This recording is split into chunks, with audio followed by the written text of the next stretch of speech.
സാറിന് ഒരിക്കലും മറക്കാൻ പറ്റില്ലെന്ന് അന്ന് കണ്ണ് നിറഞ്ഞ് പറഞ്ഞത് ഓർമ്മയുണ്ടോ മാഡം അച്ചാമ്മ വർഗീസിന്? പത്രക്കാർക്ക് കൊടുക്കാതെ ഇപ്പോഴും എന്റെ പേഴ്സണൽ ഫയലിൽ ഞാൻ സൂക്ഷിച്ചിട്ടുണ്ട് അന്നത്തെ പഴയ അച്ചാമ്മ ചാക്കോയുടെ ഫോട്ടോയും സ്റ്റേറ്റ്മെന്റ്സും. എന്താ അത് കാണണോ ഈ മുഖം ഓർമ്മ വരാൻ?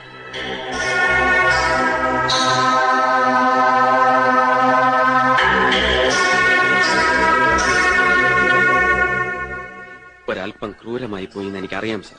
I am sorry. ബട്ട് ഒരപേക്ഷയുണ്ട്. സൽക്കാരവും പാർട്ടിയും സ്വാപ്പിങ്ങും ഡിന്നറും ബഹളവും ഒക്കെ കഴിഞ്ഞ് എപ്പോഴെങ്കിലും സാറിന് മാത്രമായിട്ട് ഇവരെ ഒറ്റയ്ക്ക് കിട്ടുമെങ്കിൽ ഒന്ന് അറിയിച്ചു കൊടുക്കണം. കഴിയുമെങ്കിൽ ഒന്ന് മനസ്സിലാക്കി കൊടുക്കണം ആണെന്ന വാക്കിന്റെ അർത്ഥം എന്താണെന്ന്.